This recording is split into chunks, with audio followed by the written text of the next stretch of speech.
Before Israel existed as a state, the territory it would later occupy was not a focal point of global strategy.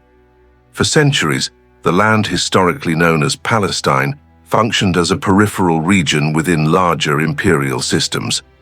It was governed, taxed, and administered, but rarely prioritized. Under Ottoman rule, from the early 1500s until the First World War, the region was divided into administrative districts managed from Istanbul and Damascus. There were no fixed national borders in the modern sense, and political identity revolved around religion, locality, and empire, not nationhood. This matters, because when empire collapsed, there was no ready-made national framework to replace it. Part 2. The end of Ottoman rule and the problem of succession. The First World War marked a decisive rupture. Between 1917 and 1918, Ottoman control over Palestine collapsed as British forces advanced northward through the Levant. What ended was not only imperial authority, but an entire administrative logic that had governed the region for centuries. The collapse created an immediate problem. Who would inherit political authority over the land? Local populations were not consulted in a meaningful way.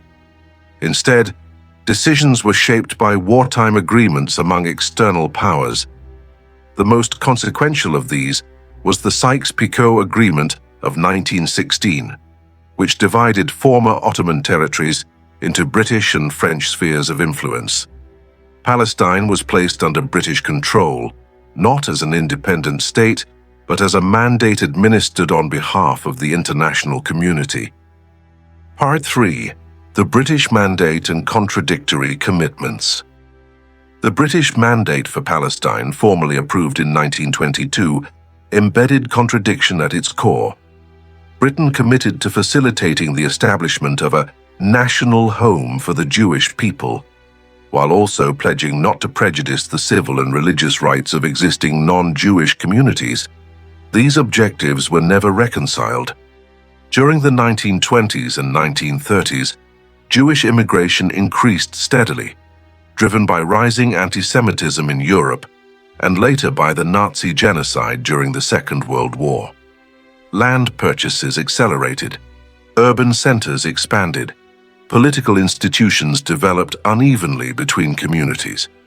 For Jewish communities, statehood became increasingly associated with survival. For Arab Palestinians, the same process appeared as dispossession without consent. Part 4. Escalation before statehood. By the mid-1930s, tensions had turned violent. The Arab Revolt of 1936-1939 marked the first large-scale uprising against British rule and mass Jewish immigration. Britain responded with military repression, executions, and collective punishment, while simultaneously limiting Jewish immigration in an attempt to restore order. These measures satisfied neither side. Instead, they deepened mistrust and radicalized positions. By the end of the Second World War, Britain no longer controlled events on the ground. The mandate had become ungovernable. Part 5. Internationalization of the question. Unable to resolve the conflict, Britain transferred responsibility to the United Nations. In 1947, the UN proposed a partition plan dividing Palestine into separate Jewish and Arab states, with Jerusalem under international administration. Jewish leaders accepted the plan as a basis for statehood. Arab leaders rejected it, arguing that it violated principles of self-determination by imposing partition without majority consent. This rejection did not halt implementation. It set the stage for confrontation. Part 6, 1948. State creation through war. When Israel declared independence in May 1948, violence escalated immediately. Civil conflict within Palestine transformed into a regional war involving Egypt, Jordan, Syria, Lebanon, and Iraq. For Israel, the war was existential. For Arab states, It was framed as preventing the consolidation of a new state imposed through international decision. The war ended with Israel in control of more territory than allocated under the UN plan. Armistice lines, not peace treaties, defined borders. Hundreds of thousands of Palestinians were displaced, creating a refugee crisis that remains unresolved. Part 7. Why power emerged from vulnerability. Israel emerged from the war as a sovereign state, but not as a secure one. It lacked recognized borders. It faced hostile neighbors. It absorbed large waves of immigrants under constant threat. Survival required organization, mobilization, and militarization. Security was not adopted as policy. It became identity. Power did not precede the state. It was built because the alternative was extinction. Part 8. The Foundational Paradox. From its inception, Israel existed under a paradox.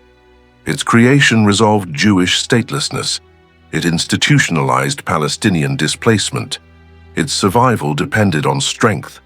That strength generated resistance. This paradox did not fade with time. It structured every conflict that followed. Part 9. Why everything that follows begins here. Israel's later centrality in Middle Eastern conflicts cannot be understood without this origin. The state did not emerge into a stable regional system. It entered a fractured one, shaped by colonial withdrawal, competing nationalisms, and unresolved legitimacy. Israel became central not because it sought dominance, but because its existence intersected every unresolved fault line in the region. From this point forward, no conflict involving Israel could remain purely local. Part 12. When security became identity. For Israel, security did not evolve as a sector of government. It evolved as a condition of survival. From its earliest years, the state existed under the assumption that peace could not be taken for granted. Borders were provisional. Recognition was incomplete. Hostility was immediate. This produced a mindset unlike that of most nations. Security was not something to be debated. It was something to be maintained constantly. Part 13. War as a teacher, not an exception. Israel's early decades were shaped by repeated conflict. These wars were not anomalies interrupting normal life. They were formative events. Each confrontation reinforced the same lesson. Vulnerability could not be temporary, and readiness could not be relaxed. The experience of fighting for survival created institutional memory. Mistakes were studied, successes were codified, doctrine evolved rapidly. War became a teacher. Part 14. The 1956 and 1967 watersheds. Two conflicts fundamentally altered Israel's strategic position. The 1956 Suez Crisis demonstrated Israel's ability to act decisively, but also its dependence on larger powers. The 1967 Six-Day War transformed everything. In a matter of days, Israel shifted from perceived vulnerability to regional dominance. Territory expanded dramatically. Threats appeared pushed outward. Deterrence was established. But victory created new problems. Occupation replaced insecurity. Control replaced uncertainty. And security became permanent responsibility. Part 15. Why preemption became doctrine. The lessons of early wars produced a clear conclusion. Waiting carried risk. Israel could not afford prolonged mobilization, attrition, or surprise. This led to a doctrine centered on preemption. Threats were addressed early. Conflicts were shortened intentionally. Deterrence relied on speed and decisiveness. This approach reduced existential risk, but increased strategic visibility. Israel's actions were never local. They resonated regionally. Part 16. Military service as social structure. Over time, security embedded itself into society. Mandatory military service ensured that defense was not abstract. It was personal. Nearly every family was connected to the armed forces. Military experience became a common language. Security thinking extended beyond uniformed institutions. This created cohesion, but it also normalized militarization. Defense ceased to be episodic. It became cultural. Part 17. Intelligence over numbers. Israel's strategic environment demanded efficiency. Surrounded by larger populations, it prioritized intelligence over mass. Information became force. Early warning systems, human intelligence networks, technological integration. Decision-makers relied on precision rather than scale. This emphasis shaped Israel's global reputation. It became known less for size and more for capability. Part 18. Technology as a security multiplier. Constraints encouraged innovation. Limited manpower, restricted geography, persistent threat. These pressures accelerated technological development. Surveillance systems, missile defense, cyber capabilities. Technology did not replace doctrine. It reinforced it. Security became anticipatory rather than reactive. Part 19. The cost of permanent readiness. Permanent readiness carries costs. Economic resources are diverted. Political flexibility narrows. Civil life adapts to military logic. In Israel's case, the boundary between civilian and security decision-making blurred. Threat assessment influenced diplomacy. Military feasibility shaped political options. This produced resilience, but also rigidity. Part 20. Security and the Palestinian question. As security became identity, unresolved issues hardened. Control over territory was justified through defense. Restrictions were framed as prevention. Occupation became normalized. From Israel's perspective, these measures reduced risk. From the Palestinian perspective, they represented permanent constraint. Security logic left little room for compromise, because compromise introduced uncertainty. Part 21. Why strength did not produce stability. By the late 20th century, Israel had achieved undeniable military superiority. But superiority did not yield peace. Deterrence prevented annihilation, not hostility. Each conflict reinforced the same cycle. Threat, response, temporary calm, new threat. Security succeeded tactically. It struggled strategically. Part 22. The Central Paradox. Israel's identity as a security state solved one problem. It ensured survival. But it created another, a state organized around defense struggles to imagine an end to conflict. Peace requires trust. Security requires suspicion. Balancing the two became increasingly difficult. Part 23. Why security pulled Israel to the center. This identity explains Israel's centrality. Security concerns do not remain internal. They demand alliances. They attract adversaries. They internationalize every confrontation. Israel's security posture inevitably pulled global actors into regional dynamics. From this point forward, no conflict involving Israel could remain contained. Part 24. Setting the stage for external entanglement. By transforming survival into doctrine, Israel ensured endurance. But it also ensured attention. Friends invested. Rivals reacted. The region adjusted. Security became the lens through which Israel interpreted the world, and through which the world interpreted Israel. Part 25. Why Israel never fights alone. No modern conflict involving Israel remains contained for long. This is not because Israel seeks expansion, but because its position intersects with the strategic interests of others. Geography places Israel at the crossroads of the Eastern Mediterranean, the Levant, and the Arab world. History places it at the center of unresolved regional narratives. Power pulls attention, and Israel's security posture guarantees that attention multiplies. Part 26. The United States from support to structural alliance. The relationship between Israel and the United States did not begin as inevitable. In Israel's early years, American support was cautious. It was only after the 1967 Six-Day War that Israel's strategic value to Washington became clear. Israel had demonstrated military effectiveness against Soviet-aligned Arab states. In Cold War logic, that mattered. By the early 1970s, the alliance deepened. The 1973 Yom Kippur War marked a turning point. The United States conducted a massive airlift to resupply Israel. From that moment, Israel became embedded in American regional strategy, not as a proxy, but as a pillar. Part 27.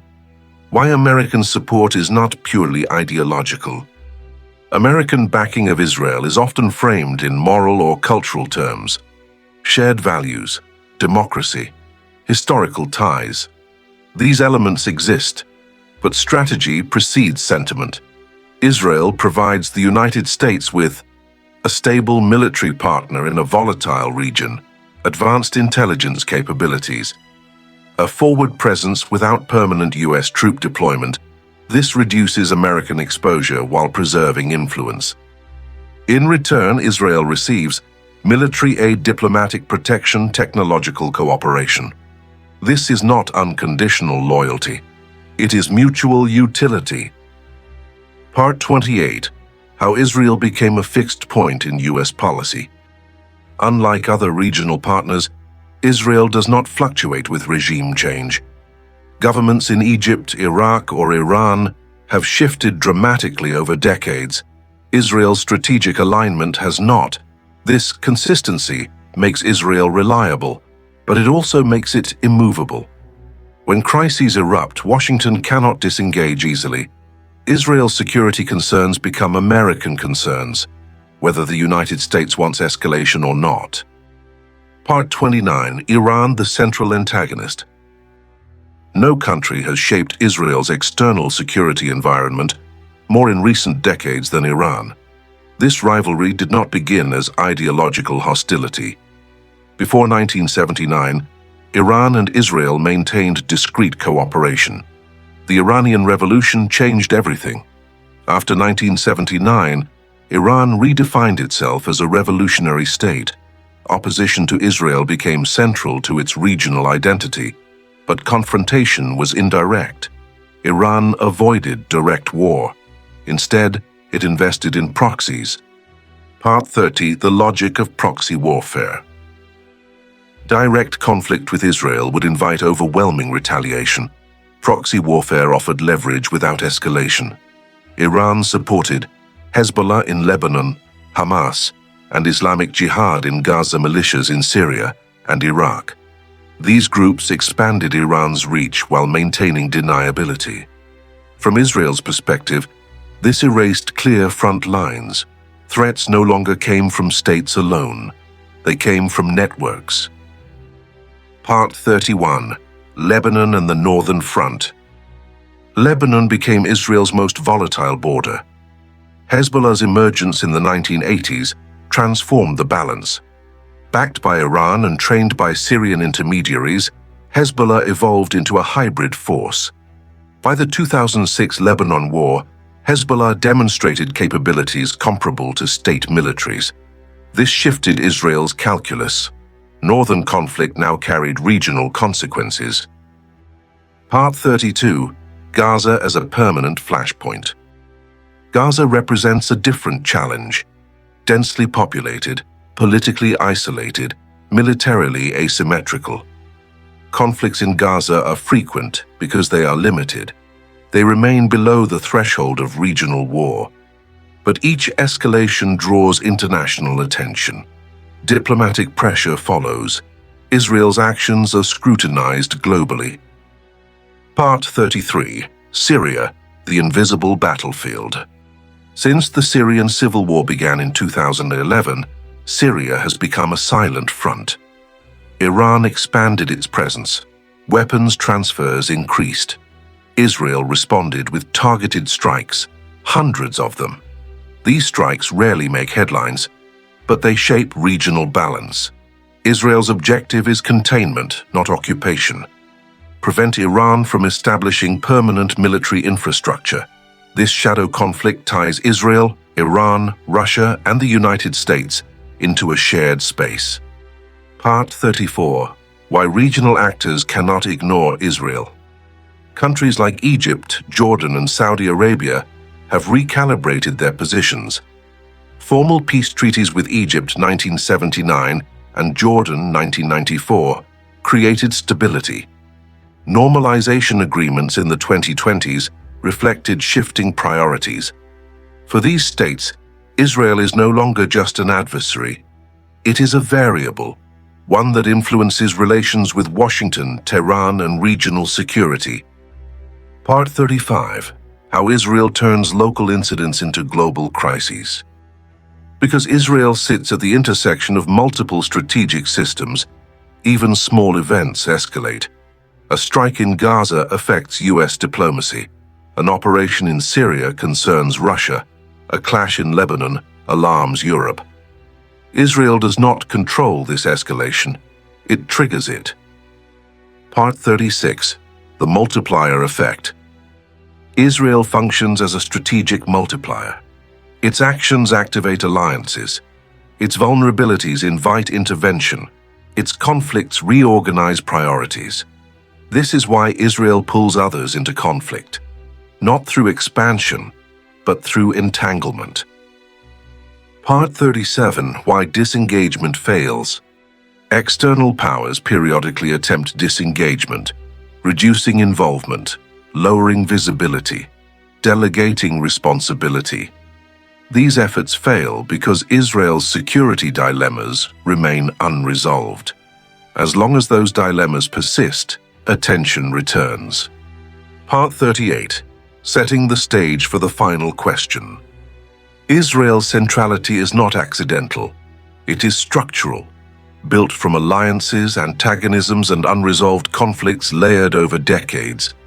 The question, then, is not why Israel attracts conflict. It is why the region has not produced a framework capable of absorbing Israel without destabilization. That question defines the final block. Part 39. Why the conflict never reaches an endpoint. Many conflicts end with treaties. Others end with exhaustion. The conflict surrounding Israel has done neither. This is not because solutions have never been proposed, but because the structure of the conflict resists closure. Each attempt at resolution addresses symptoms. Few address foundations. At its core, the conflict operates on multiple overlapping levels: territorial, security-based, identity-driven, regional. Solving one layer without resolving the others produces pause, not peace. Part 40. The limits of military power.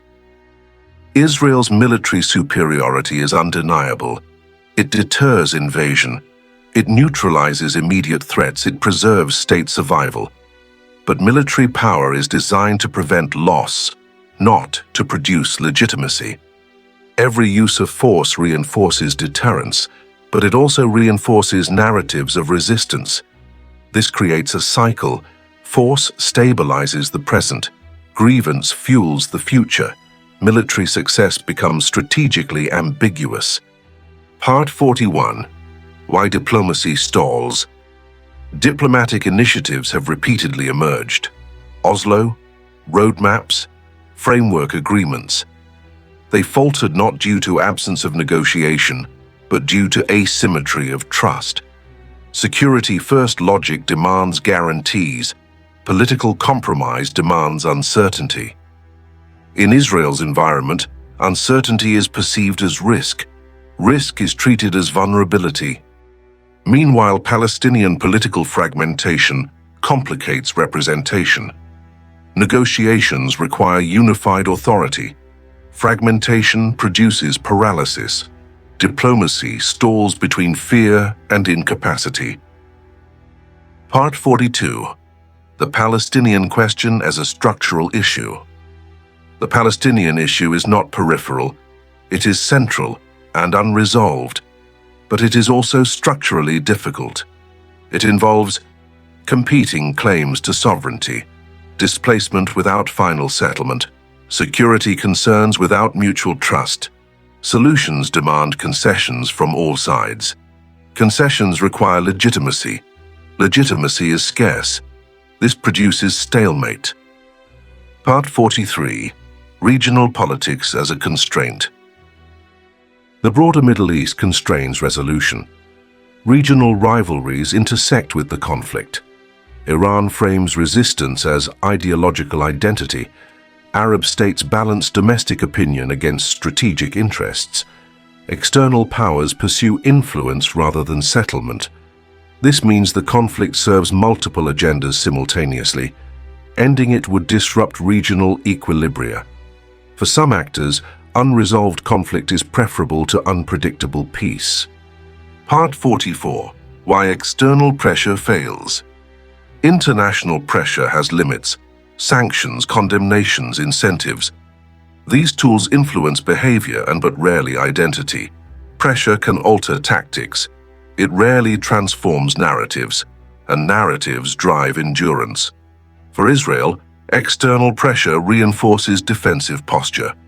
For opponents, it reinforces resistance framing.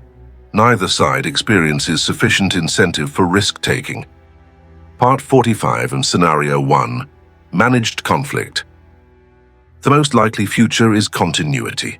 Periodic escalation, rapid de-escalation, no resolution. This scenario prioritizes stability over settlement. Violence remains contained. Diplomacy remains symbolic. The conflict becomes normalized. Part 46, Scenario 2. Regional escalation without total war. The second scenario involves broader escalation. Not total war, but expanded confrontation. Northern fronts intensify. Proxy activity increases. External actors intervene indirectly. This raises costs, but stops short of collapse. Deterrence holds, barely. Part 47, Scenario 3. Fragmented de-escalation. A less visible scenario involves partial normalization, selective agreements, economic integration, security coordination. This does not resolve the core conflict. It bypasses it. Stability improves, but legitimacy does not. Part 48. Why a final settlement remains unlikely. A final settlement requires convergence, security assurance, political legitimacy, regional alignment. These conditions do not currently overlap. Change may come, but it will likely be gradual, incremental, unannounced, driven by internal evolution rather than external force. Part 49. The central paradox. Israel's strength ensures survival, but survival prolongs conflict. Opposition persists because Israel endures. Israel endures because opposition persists. This loop defines the present reality. Part 50. What history suggests. History does not favor abrupt resolution in identity-based conflicts. It favors adaptation, accommodation, reframing. Israel has adapted before, the region has adjusted before, but adjustment is not closure. Part 51. The question that remains open.